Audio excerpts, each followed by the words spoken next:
नहमदुहु व नुसल्ली अला रसूलिहिल करीम अम्मा बाद बिस्मिल्लाहिर रहमानिर रहीम अस्सलामु अलैकुम व रहमतुल्लाहि व बरकातुहू।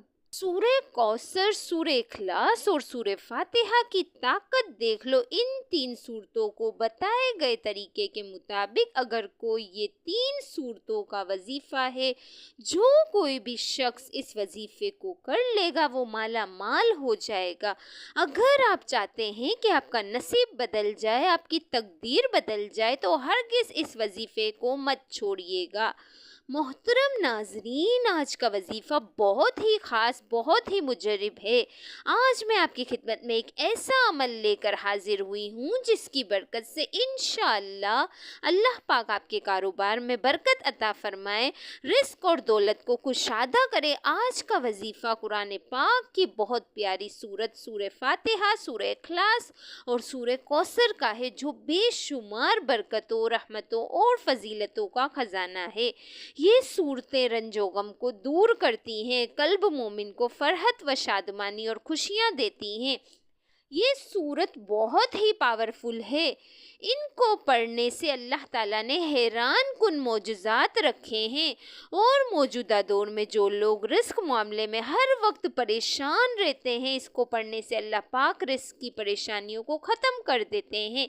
अल्लाह करीम ने इन सूरतों के पढ़ने पर अपनी इतनी ज़्यादा बरकत रखी है कि जो कोई भी रिस्क की परेशानी में इन सूरतों को अपने घरों में नमाज की पाबंदी के साथ पढ़ना शुरू कर देगा, अल्लाह की जानिब से इस इंसान के लिए दिली तौर पर ऐसा सुकून नसीब होता है, दुनिया में किसी और शे से नसीब नहीं हो सकता। और ये कितनी बड़ी सआदत है। इंसान के लिए 2 साल कबल एक बहन बार बार कह रही थी, वो अपनी एक ही परेशानी का बार बार जिक्र बताते हुए कह रही थी कि मेरा खावन सऊदी अरब में है, एक कंपनी के साथ काम करते हैं। इस वक्त घर के हालात बहुत ही अच्छे थे। आप जानते हैं कि जब इंसान के हालात अच्छे हों तो इसका फ़र्क घर के माहौल पर ही पड़ता है। बच्चे अच्छे स्कूलों में पढ़ते हैं, इनका खाना पीना सबसे अच्छा होता है। फिर इन्हीं दिनों में ऐसा हुआ कि अचानक सऊदीया में वो कंपनी बंद हो गई और खावंद पाकिस्तान आ गए। जैसे ही वो पाकिस्तान आए तो कुछ अरसे तक वो काफ़ी कंपनियों में काम के लिए अप्लाई करते रहे, मगर किसी ने ऐसा रिस्क बांध कर रखा था कि फिर दूर दूर तक उम्मीद नज़र नहीं आ रही थी कि इनको कैसे नौकरी मिले।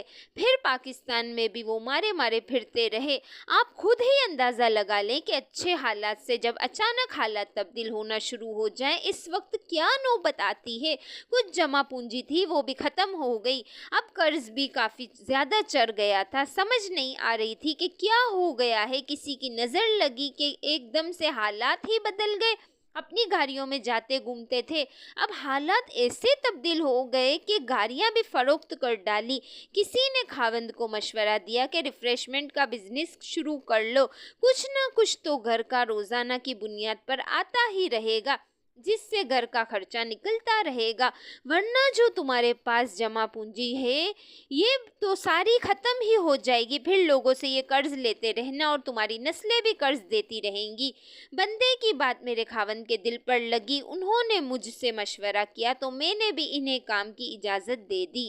फिर उन्होंने रिफ़्रेशमेंट का काम शुरू किया तो वो भी नहीं चल पाया। बड़ी मुश्किल से इसका किराया पूरा होता था। जब इंसान परेशानी में गर हुआ होता है तो इसको कुछ समझ नहीं आ रहा होता कि वो क्या करे। कोई कहता था ये पढ़ लो, इससे हालात तब्दील हो जाएंगे। किसी ने बताया जादू है, तो किसी ने तावीज़ किए हैं। काफ़ी जगहों से इलाज भी करवाया, मगर कोई फ़र्क नहीं पड़ा। जब यही परेशानी वो बता रही थी तो मैंने इनको सूरह फातिहा, सूरह कौसर और सूरह इखलास का वजीफ़ा बताया।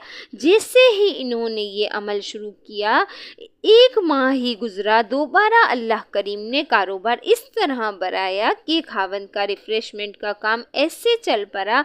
अब 1 माह में बहुत अच्छी आमदनी हुई। हमने इनको ये बताया आप इस अमल को जारी रखें, इससे आपको इतनी मालो दौलत हासिल होगी, आपकी नस्लों के लिए काफ़ी होगी।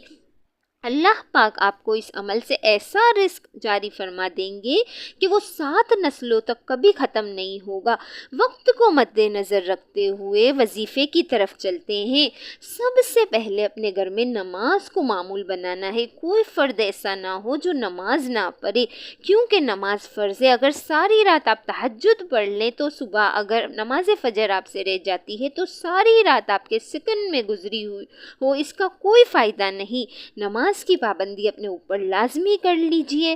پھر ہر نماز میں 11 بار سورہ فاتحہ، پھر 11 بار سورہ اخلاص اور پھر 11 بار سورہ کوثر پڑھیں۔ یہ عمل آپ کو 40 دن تک تو ضرور کرنا ہوگا۔ عورتیں ایام خاص میں یہ عمل نہیں کر سکتی، البتہ گھروں میں مرد حضرات یہ عمل جاری رکھ سکتے ہیں۔ انشاءاللہ جس دن آپ یہ عمل شروع کریں گے آپ خود ہی دیکھیں گے کہ آپ کا ہر آنے والا دن گزرے ہوئے دن سے مزید بہتر ہو جائے گا۔ بس اللہ کی ذات پر امید رکھیں، رب کریم کبھی آپ کو مایوس نہیں کریں گے۔ اپنے اللہ کریم کی محبت کا یہ واقعہ بھی سن لے۔ آپ اللہ سے یہ مانگتے وقت اپنے گناہوں کو کہ میں تو بہت گناہ گار ہوں، مجھ سے بہت گناہ ہوئے ہیں، غفور الرحیم کی ذات سے آج آپ توبہ کر لیں، اپنے اللہ کو منا لیں، صلح کر لیں، اللہ پاک جلد مان جاتا ہے۔ توبہ سے بے شمار واقعے سے بھری پڑی ہیں۔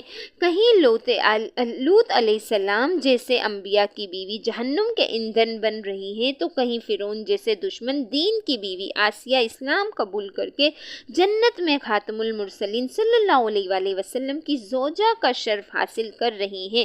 کہیں نبی صلی اللہ علیہ وآلہ وسلم کا سردار چچا ابو لہب جہنم کے پست ترین درجات میں گر رہا ہے، تو کہیں بلال رضی اللہ تعالیٰ عنہ جیسا غلام حضور صلی اللہ علیہ وآلہ وسلم کی سواری کی لگام پکڑے جنت میں داخل ہو رہا ہے۔